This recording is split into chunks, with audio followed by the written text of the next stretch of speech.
Australian True Crime is a proudly independent podcast produced by us, with no corporate or network overlords policing our content.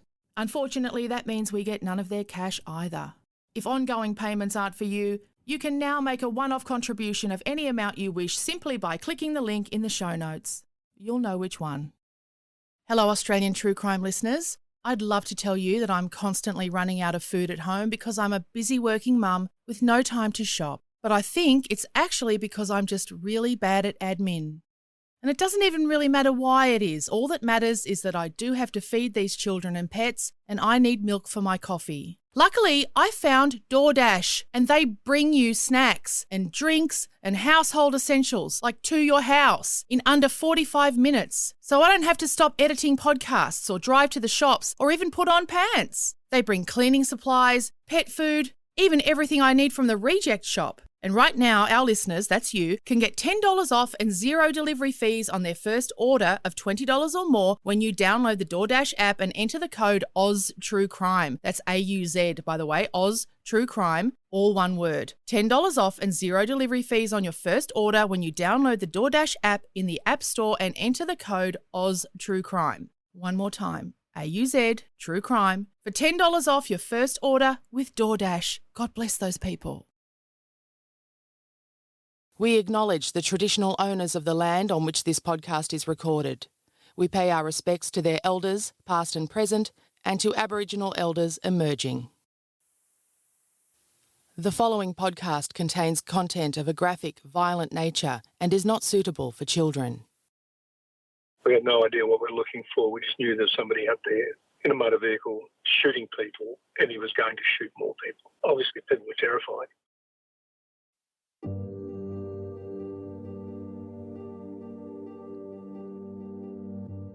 Bob Brown was part of one of the most challenging and unbelievable manhunts in Australia's modern history. In 1987, a group of highly trained police officers from a newly formed tactical response group caught a killer in the rugged outback terrain of the Kimberleys. The man they were in a race against time to catch was Joseph Schwab, who was armed and extremely dangerous. Schwab, who was from Germany, had already murdered 5 people across 2 states in the remote end of Australia. This is Australian True Crime with Michelle Laurie and Emily Webb. Come with us as we go beyond the news cycle to find out how people become killers, how people become victims, and what happens next. The group of men involved in the manhunt for Schwab were recently awarded a group bravery citation for their collective act of bravery in extraordinary circumstances. Let's hear from Bob. Bob, can you tell me a bit about who you are and how you came to be involved in this incredible situation with Joseph Schwab? I was retired from police 14 years ago. After 34 years in the WA Police, I retired as inspector, retired as the officer in charge of the tactical response group. We were the ones, it was called Special Weapons Section, to a highly sophisticated, highly trained, essentially paramilitary group. That leads us in nicely to what happened in 1987 and how you found yourself being sent out with your specialist trained colleagues to basically hunt for a killer on the loose. I guess there's no other way to describe this. It sounds completely like terrifying, and I've seen it described in newspaper headlines as a real life Wolf Creek. I mean, that's probably simplifying it a bit, but you were part of the manhunt for this killer called Joseph Schwab.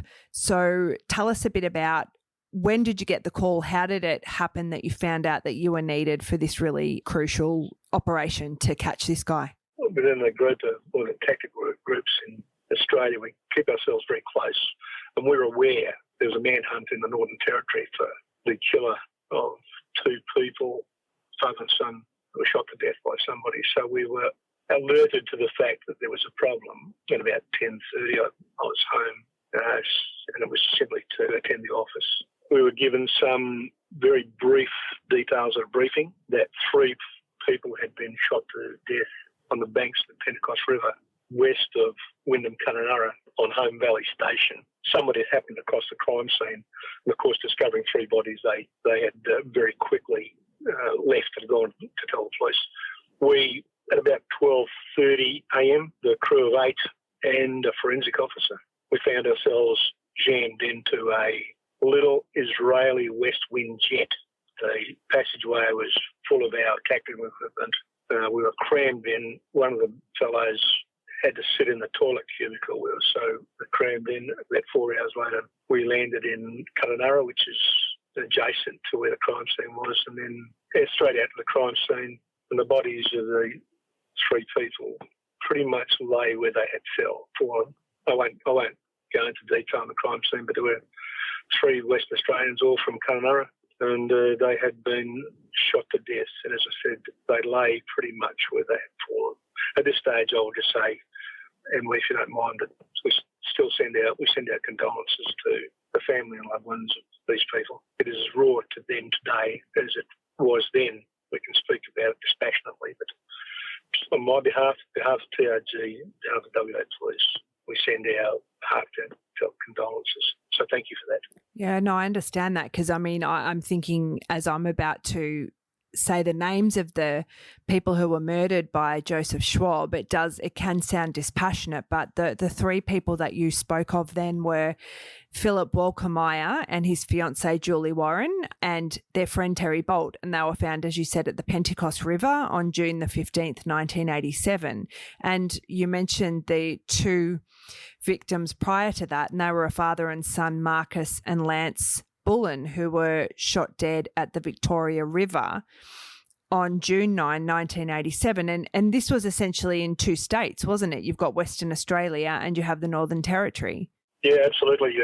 This fellow had committed his crimes over there and immediately fled over to Western Australia.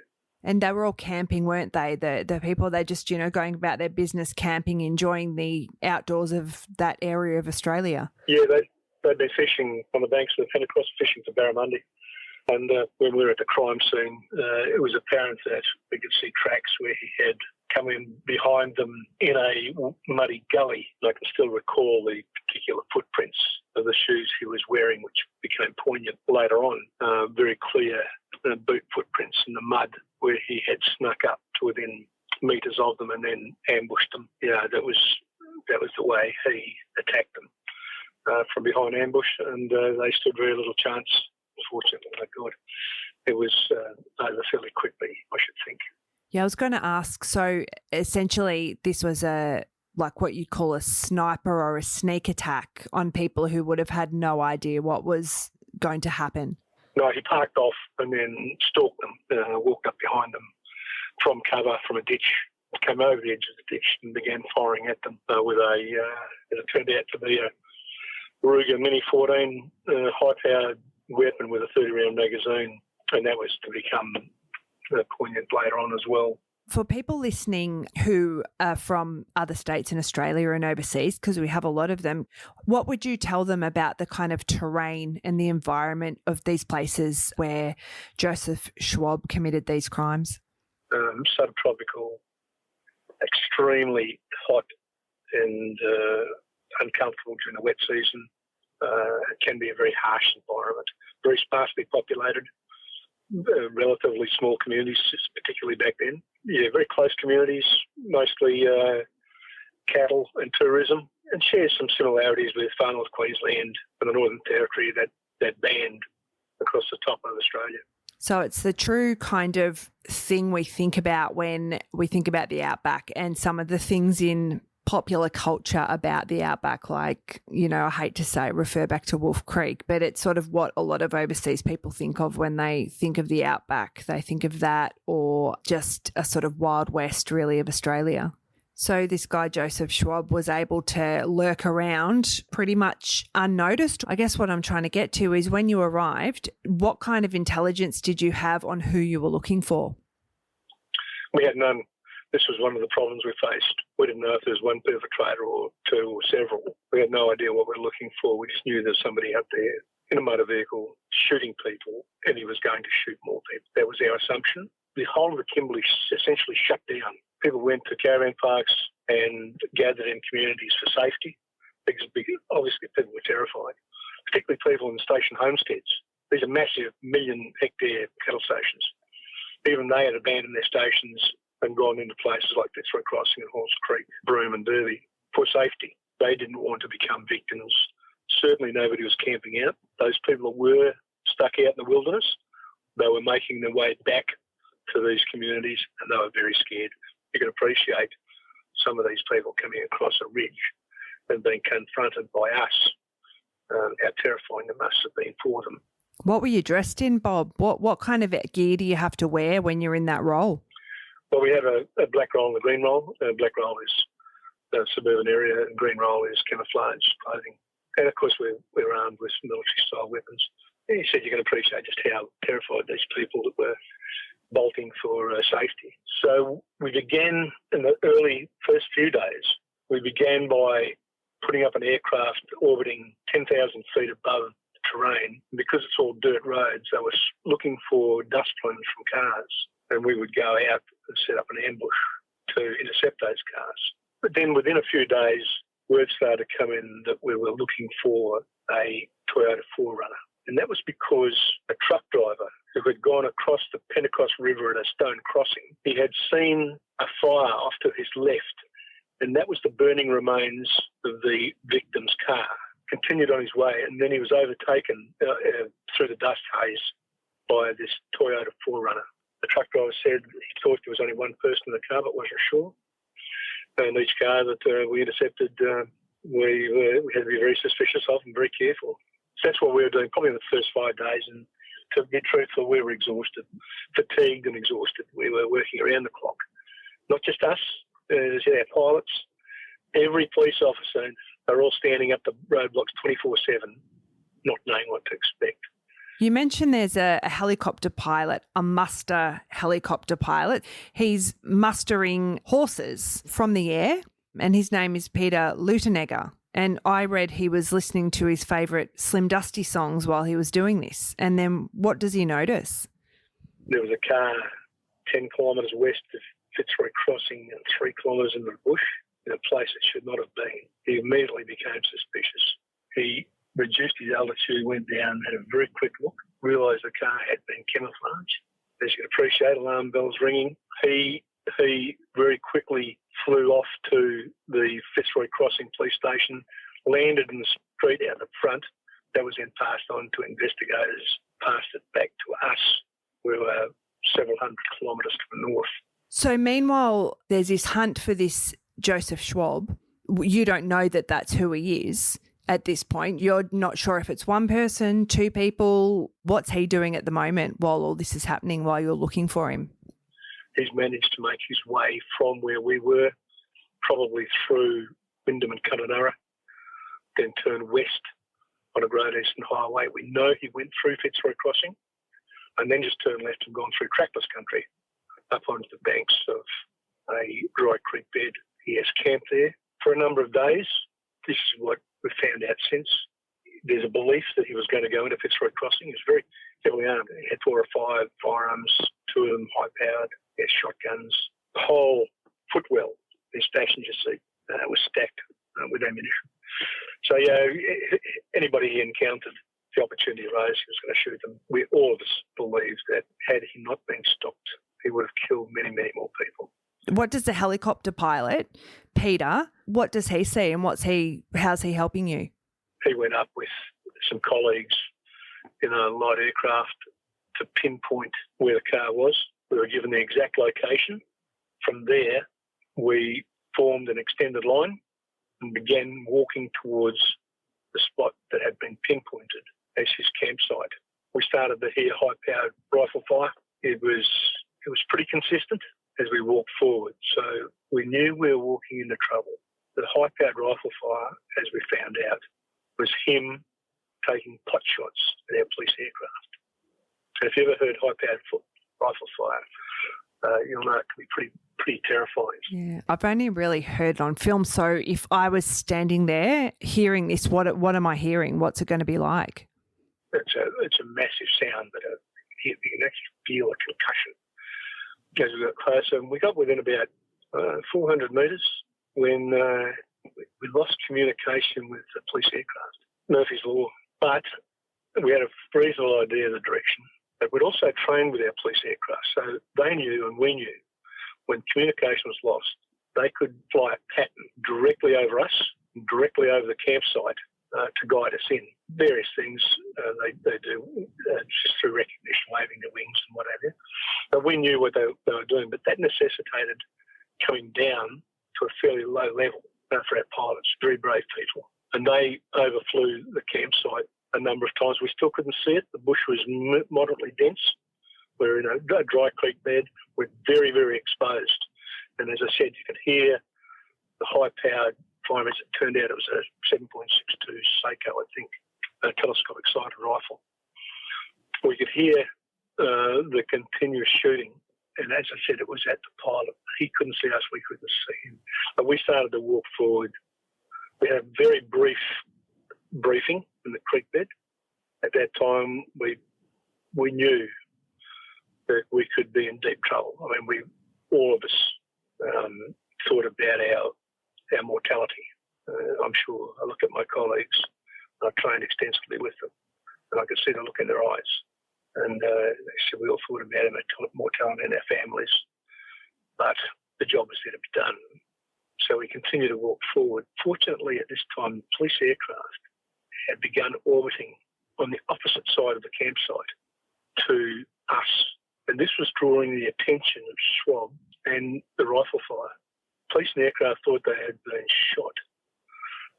But as it turned out, it was probably the sonic crack of supersonic rounds going past their cabin as a distinct cracking sound.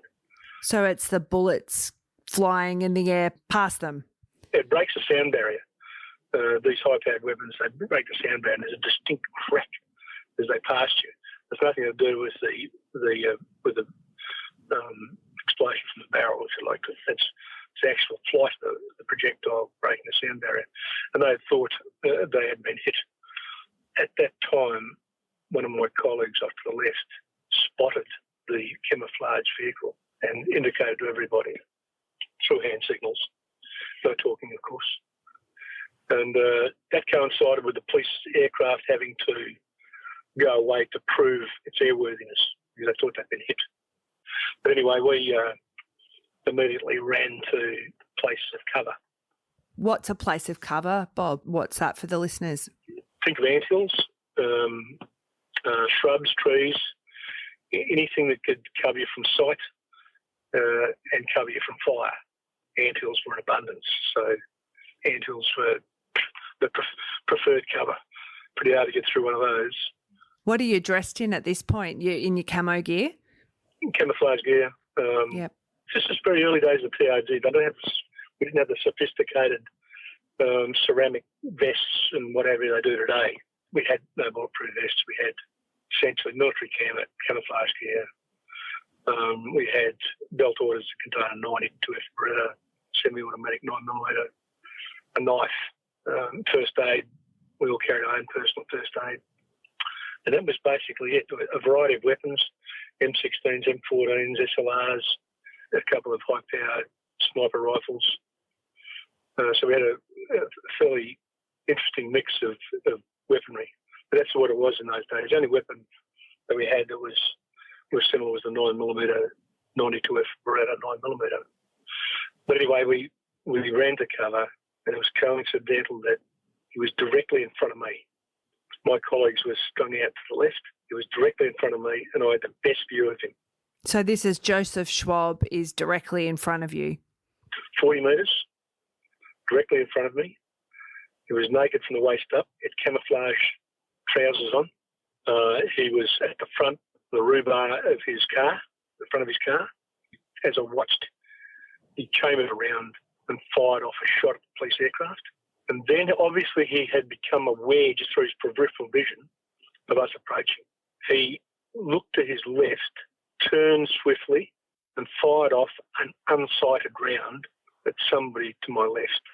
Actually, I was probably the closest, and the furthest away was probably 60 or 80 metres. What's going through your mind at this point, and how many bullets is in a round? There's one round, single projectile. He fired off. It's a bolt-action rifle. So you chamber one round, fire it, chamber another round, fire it. This is the weapon he had. I had a fully automatic M16, which is a military weapon, a 30-round magazine. That was my primary weapon. As I said, the secondary weapon was Beretta. What happened then, and this is all happening very quickly, he then chambered another round and began to take a very careful sight through his telescopic sight. Obviously, one of my colleagues, this sort of forced my hand. I had no choice then but to sight on him, particularly his forearms and the weapon itself. I'm only 40 metres away, and a reasonable shot, as you can appreciate. I fired off a 2-round burst. I had my weapon on fully automatic. I fired off a 2-round burst. I didn't see the fall of shot, but he ran unarmed back across the front of his car and got into the open door of the driver's side. My colleague and team leader, Bill Matson, to my left, then called on him to surrender, stop firing and surrender, identified us as police. This was ignored. One of my colleagues then put in a member, named John Dent, had what's called an M203, which is a grenade launcher that's slung beneath his M16. And he fired off in very quick succession 3 or 4 barricade penetrating pyrotechnic CS gas rounds into the car. For want of a better description for people's, it's a rocket firing weapon called an M203. And these ricocheted off the car. It was like apocalypse now for a very short period of time. And of course, the side effect was set fire to the tinder dry scrub as well. It's a lot of danger at all points. You've got the guns, you've got very dry environment. What was his state of mind that you could observe? What was his behaviour like? Was it hectic or was it quite businesslike?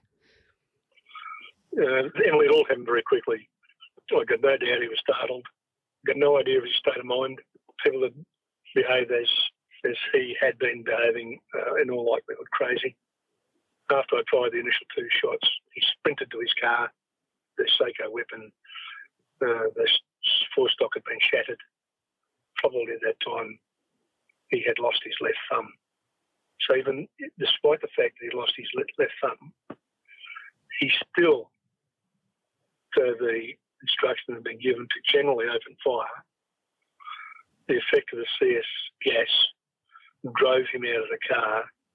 Despite his very serious injuries to his hand, he's come out with the Ruger Mini 14 carbine that I described earlier.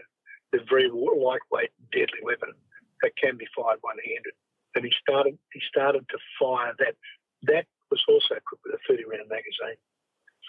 So he had a lot of ammunition to spare. He began firing generally at us. One stage, a round has passed so close to a colleague that it has gone through impression bandage, part of the first aid kit we all wore. It was on the sleeve of his shirt. It was passed through that, missing his flesh, but passing through the bandage. His name was Eddie Trindle. So a very lucky boy. Should get a lotto ticket. But then he, because the tinder dry scrub had been set afire, he disappeared very quickly into that dense smoke, and we lost sight of him. He was still firing back. We knew that he could probably see us. And as the opportunity arose, going on sound and more than anything else, and flashes that we could see of him, they all fired as the opportunity arose. They said there's a variety of weapons. I think Barry Lansdowne had a sniper weapon.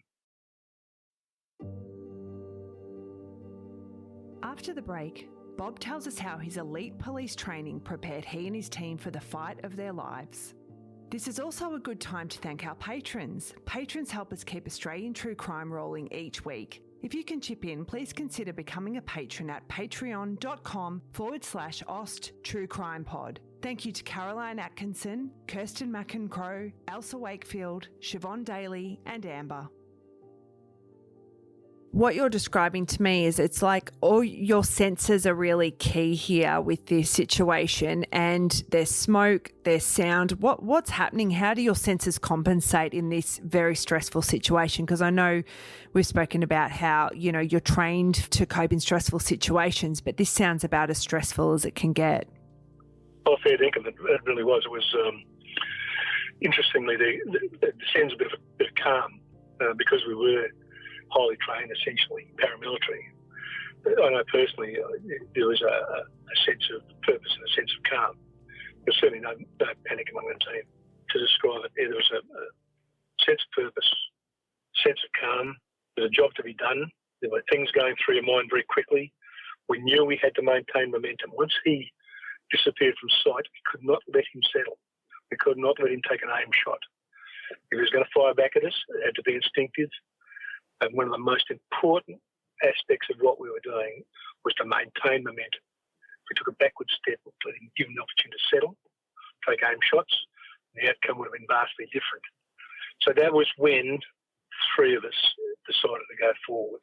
I was closer, so I went forward first, diagonally, keeping the car between me and where I thought he was. I went to an anthill, then I called forward the team leader, Bill. Is what we're trained to do. It's a sort of leapfrogging fire and movement exercise. I then covered him as he came to an anthill just adjacent to me, and then Don McPherson, one of my colleagues, came to us, and I called on them to cover me. I ran to the car. I was then joined by Bill and Don. The others, Dennis Collinson, Barry Lansdowne, Eddie Trindle, and Johnny Dent, were all providing covering fire for our safety at this time. And as you can appreciate, there's a bit of a cone effect because we're spread out over 80 metres. We've got one target. As we're moving forward, we're all coning in closer together. So that some of their covering fire, I think I could feel the concussion as it passed by me. But then when we got there, the fire had started to take hold of the car, Schwab's car, particularly the tarpaulin that was covering it. We were left in a bit of a dilemma. We didn't know if there was anybody in the car. We knew, certainly I was aware of the evidentiary value of the car. Certainly if he'd committed other murders, there was evidence to be gained from that vehicle, so it was crucial if the opportunity arose to save it. Bill and I and Don ripped the burning camouflage cover tarpaulin off the car. I gave my weapon to Bill and I said I was going to move it. I got in the passenger side, if I could, that was. I got in the passenger side, leaned across, fortunately found the keys in the ignition. I slid across, unfortunately, on my belt order containing my secondary weapon. It came caught on a stanchion for a seatbelt. So I had to hit the release button and drop that on the passenger seat, then slid across, put it into neutral, started the car, and my two colleagues called out, "We're covering."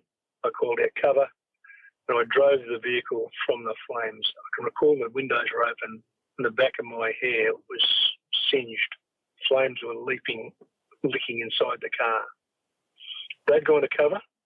Independently, I drove 20, 30 metres out of the flames. I yelled to them, cover. I got out and, keeping very low, ran back to their location. So the three of us were sitting side by side. My other colleagues were prevented from coming in. If they'd been in my position, I would have done the same thing.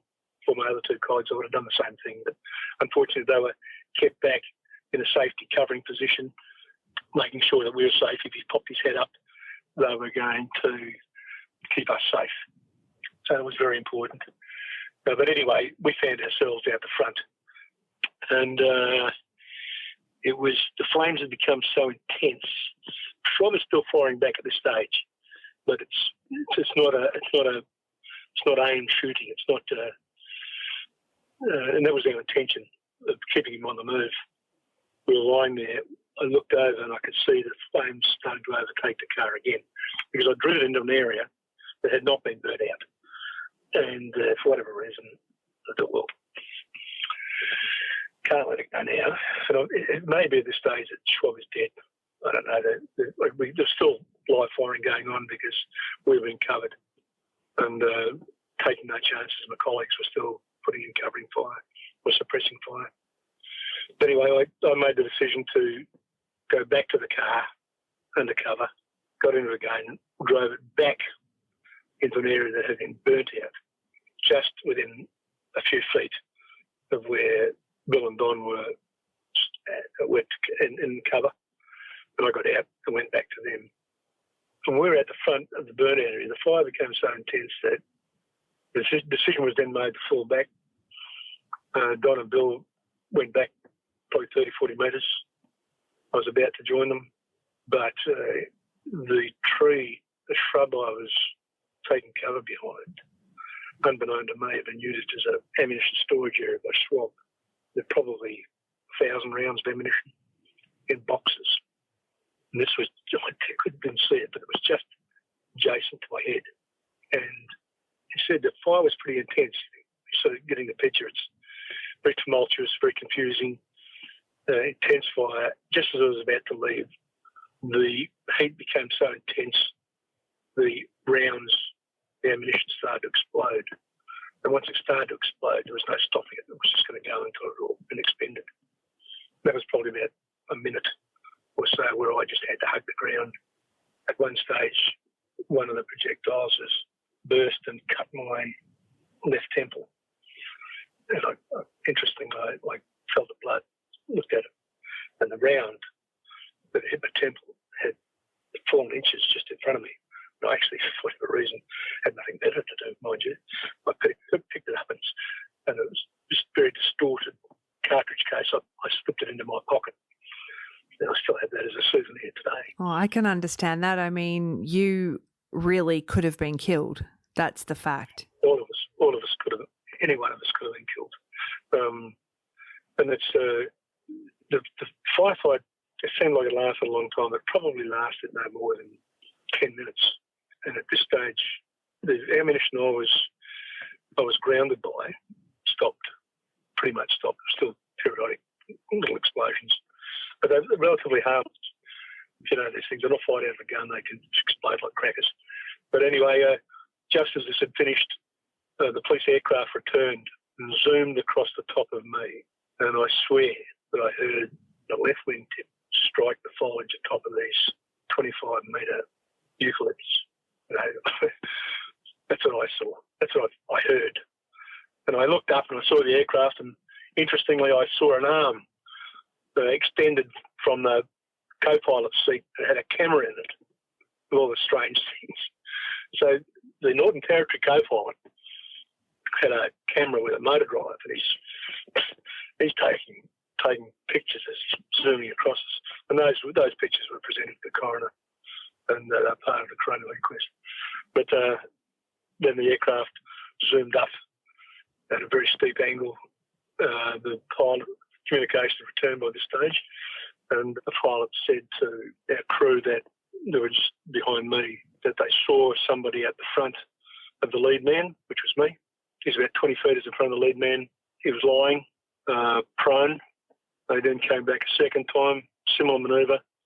Spectacular to watch. Very brave people. And they then radioed that the person still hadn't moved, and they could see blood on his torso. That was a signal for us to go forward. So my colleagues behind me stood up, came forward to me. I stood up. We walked forward, and there ended the life of Joseph Schwab. Face down, he'd been struck between the shoulder blades. The projectile had exited his sternum, and he had died before he hit the ground. So quickly was it that the weapon he was carrying was speared. The barrel was speared into the ground beside him and remained upright. Wow. So he'd fallen. So how would that have worked? The gun he would have fallen and the gun just stuck in the ground? Emily, he was dead before he hit the ground. Right. The wound was catastrophic. Right. I can see that his left arm was gone, and that had probably happened earlier. It was, like I said, it was an entry wound between his shoulder blades. We don't know who fired the shot. It was, like I said, it was tumultuous. There was dense billowing clouds of smoke. There was fire. He had, as was later found out by our forensic people, that he had gone from tree to anthill to tree in some kind of quasi-military manoeuvre, engaging us from cover, because there was rounds scattered around these various individual points. He was employing a fire and cover movement himself. Like I said, nobody will know who fired the round that exited his body forever. So that's essentially, like I said, that ended the life of Joseph Schwab, and would have loved to have spoken to him, but we'll never ever know what motivated him to kill people. But as I also said to you earlier, I think he was crazy, and there's indications of that. Yeah, I was going to ask you about some of the things that led you to believe that. I mean, what we do know about him is that he was German. He had an interest in guns. He'd been a member of several gun clubs, both in Germany and I think when he travelled to Australia, he'd been to Australia a few times, was a bit of a loner. People didn't really know him, did they? No, but you can rest assured there's his family in Germany that loved and cherished him. And they would be as confused today as they were then as to why he behaved like he did. But yeah, all those things were subject of some kind of inquiry by the media and, of course, Interpol. By all accounts, he was a little strange. Why he behaved like he did, we will never, ever know. And that's something we explore a lot on this podcast. The ripple effect of crime, and it's the families of the people who were murdered. I mean, their lives have been changed forever, the friends of those people. But also we often talk about the families of the people who commit the crimes because for many of them that changes their lives as well because they're forever kind of associated with that person's acts, and it's very hard to convey information about the person that you knew to a public who do not want to know really anything about, that this person may have had a life or been functioning in some way at some stage. It was reported in the media at the time. The truth of it, I don't know, but they did not believe he had done what had behaved the way he had. They thought him innocent. But there were things that I observed myself very quickly led me to believe this was the man that had perpetrated the murders. I spoke to you earlier about the distinctive shoe prints in the clay. Yes. On the Pentecost River. Yeah, tell us about the significance of the shoes, the boots that he wore. One of the things I first saw, the back of the mute was open. And obviously there was a period there when we were observing things before we went away. We had to fight the fire. We spent 15, 20 minutes putting this bloody bushfire out. But anyway, there was a period of observation before we went away and bivouacked. And I just looked at a pair of shoes in the back of his car and the distinctive sole immediately associated that with the crime scene. A distinctive shoe pattern. And there were a pair of boots in the back of the car. There was also half a dozen pairs of large water buffalo horns. They'd been shooting water buffalo in the Northern Territory. So these putrid things were in the back as well. I did walk around the camp, and I had the opportunity briefly to walk around the camp. I knew he'd been there at least 3 days because in the military, if you bivouacked, you build your own toilet. It's simply a hole in the ground, but it's done as a process to it. If you're in the military, you've got military training. You dig a hole, certain dimension, certain depth. You take the topsoil off, you put it to one side. You dig your hole, you have a crap, you put back the subsoil, and you cover it with the topsoil. And that disguises the fact you've ever camped in that area to an enemy. It's a military thing. And this man, I observed that he had built 3 of these military-style shit pits, excuse the French. That's all right. So really, yeah, it makes sense that nature calls and you've got to not let people know that you've been there. That's part of the military, I suppose, his military training. But nonsensically, he had done his business beside these shit pits and never covered it in. I know that because I could see the dehydrated, shriveled up excrement beside these toilet pits. And that to me obviously just didn't make sense. The man had gone to all this trouble to build these things or construct them and then done his business beside them. So in a strange way I thought, no, this is crazy behaviour. Now obviously Emily, he had to be crazy to behave the way he was. Normal people don't. He was obviously a very, very disturbed man. As you said, look, I think I've read my fair share of true crime, and I think that there is something in some people defecate as a kind of way of being excited, or I think it's a thing. So you're Spider-Man instincts, your Spidey instincts in that regard. I think there's something to it that it just doesn't make sense to you that you go to all that trouble to dig those pits and then not use them. It's a bit strange. Yeah, well, in fact, defecate beside them. We, as I said to you, once we found him dead, we had to do a little bit of just to make sure the area was secure as part of our standard operating procedures. So that walk around was conducted very briefly. That's when I observed the shoes and the horns of the water buffalo and the shit pits. And as soon as that was over, it's essentially a crime scene. That means we couldn't contaminate it in any way. We had nothing to do with it. We walked away after we put the fire out, and it was actually, that was one of the most exhausting aspects of it, is we all got branches and smashed away at the fringes of the fire until we put it out. And we walked away 80 metres, camped, sat, and waited for the investigators to trundle their way in from Fitzroy Crossing. We were never treated like criminals, but they have to go through that procedure. Our weapons were taken off us. They're all documented. We were then isolated, taken into Fitzroy Crossing, into the courthouse, and isolated from everybody. Some preliminary discussions were taking place. But it was obvious to everybody that it was self-righteous. There was no, we tried to arrest this man. He was never going to be arrested. It's unfortunate that he had to die, but if we hadn't, some of us, and certainly others, would be dead. So there was a sense of relief and a sense of almost exaltation that this man had been stopped. We were proud of the job we'd done, and we were treated very well in the Fitzroy Crossing courthouse.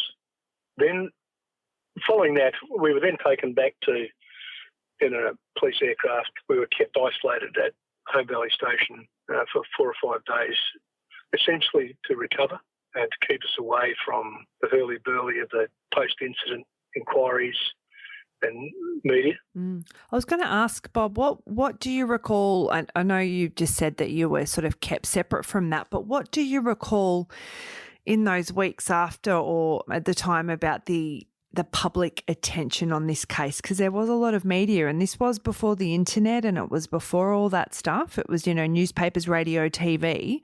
Do you remember anything of that? I remember there was an outpouring of relief from people, and that was conveyed to us, just how relieved people were, how thankful they were of the task we performed. Not just us, mind you. I'd come back to it. I emphasise just how hard-working our investigators were and how dangerous it was for general police in the Kimberley that kept their community safe during this time. There was euphoria in the media and the local people. Their gratitude was conveyed to us through various means. But then we were taken away and isolated for a period of 4 or 5 days. Bearing in mind, we were exhausted. Up until and including the confrontation with Schwab, we were on the edge of extreme exhaustion. So it was important for us, once the job had been done, to get away and recover emotionally and physically. What was the understanding of post-traumatic stress back then? I mean, I'm assuming that you were each affected in your own way by this, but what was the understanding back then in the help that you got for that? Yeah, we're dealing with a different era. There's a recognition. It wasn't called post-traumatic stress. There's a recognition that we'd been through a stressful event, and each and every one of us offered counselling. We didn't take up the offer. The team that went up there were essentially all special weapons section people. We had been, in the 3 years of the formation of the TRG, we had taken the lead role in every armed confrontation or violent incident in Perth and Western Australia, where our team had been come under fire or been involved in incidents where fired at 4 times prior to this. So we're no shrinking violence.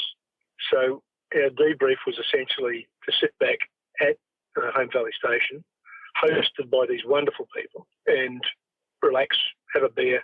We went fishing while this was all being sorted out further south. So that was what we did. Today, it may be handled differently.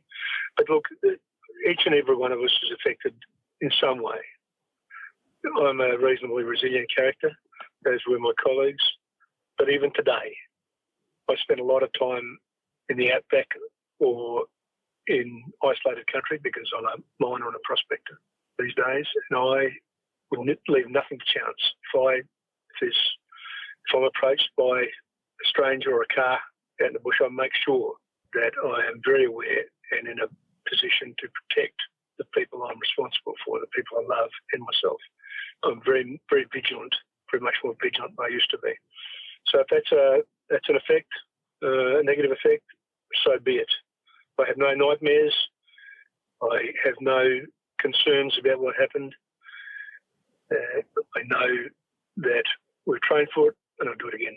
But each and every one of us risked our lives that day, as you will appreciate. Absolutely. And we're recognised for it recently. So yes, I was going to ask you about that. So you did, listening to this account, and you acknowledge it, and rightfully so, that you all risked your lives by what you did that day. But it's 30 years down the track, or more than 30 years, you're recognised with a Bravery Award. So tell us a bit about that.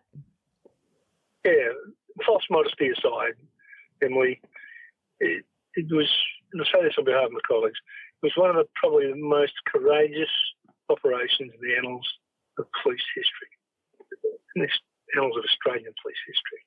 And I cast modesty aside when I say that. But we didn't expect recognition. As I said, TRG groups Australia-wide are doing this type of thing day in, day out. It most often doesn't result in the death of anybody. But every day, while we sleep safe in our beds, tactical response groups are kicking indoors, saving people from domestic violence, extreme violence, firearm offences, a whole range of things. So there's no individual recognition provided to team members. And as time went by, the reasons for it's probably dissipated. And then for whatever reason, somebody, they'll remain anonymous, put us forward for the Australian Honours Day list for a group bravery citation. Came out of the blue, and those of us that could gathered at Government House recently. The Governor, Kimberley, presented us with the group citation, Bravery Award. Barry and Don, and our pilot, Davey Shan, very importantly, was included. Unfortunately, Bill Matson passed away some years ago, the team leader, but he was represented by his son Adam and Mary, his widow, and Dennis Collinson, myself, Eddie Trindle and Johnny Dent stood up proudly and received our bravery citation. And Kim Beazley said some very kind things and poignant things about police and the role they play in the community. I pay respect to my colleagues in the current day TRG. Well, it's a very deserved award, and thank you for talking to me. I feel like it's the unsatisfying part of, as you said, never really knowing why someone's done something, this person, because they died. But it's just such a horrible and strange part of Australian criminal and policing history that this happened, and as said, just devastating for the people who died. And his name's known more than the people he killed, and that often happens with these kind of cases. It was a documentary, and there's been a number of stories written about it. And one was a documentary, I think it was called Kimberley Killer, made by one of the commercial television stations, or for the commercial television stations. And as the officer in charge of TRG, I was asked to participate and declined, but then had a discussion about it, and I think the commissioner was involved. I'm not sure at what level it went to, but it was decided that I should participate because they were going to make the documentary anyway, and perhaps I should participate to give the police side of the story. As it turned out, I wasn't happy with it. I'm a little ashamed that I did participate because there's a lot of sensationalised shooting, and I think was shot on the banks of the Murray River rather than up in the Kimberley, and I understand why they made it. I have no issue with them. It was a commercial enterprise. But if you ever get to see it, you'll understand what I mean. There's a lot of sensationalised nonsense in it. Things like our condolences to the family and what have you. It was important they were in there, but for whatever reason they weren't. But anyway, after the airing of this documentary, I had a call from the niece of one of the people. I think it was Mr. Bullon. And she was in tears, and she said, "Why did you do it?" And she was in tears. She was distraught. And I told her that why we'd participated. And I talked to her at length. And I wouldn't say we became friends, but she understood and thanked me for talking to her about it and getting her to understand why we participated. I would rather have not. And as I said, I feel a degree of shame that we did. What's done is done. You had no control over how they edited it, though. Yeah. But that's the kind of emotion. This many, many years later, these people very much miss the people, the victims. It's a terrible thing, and it will live with them forever. It will live with us forever. And as I said to you earlier, we will never, ever, ever know why he behaved like he did. That's a very poignant way to finish this, I think. Thank you for that, Bob. Once again, thank you to our patrons who help us to make this podcast each week. Thank you to Shay, Nikki Nolan, Leah Simon, Sarah Jane Young and Trish. This podcast was made in collaboration with the Acast Creator Network. We'll be back next week.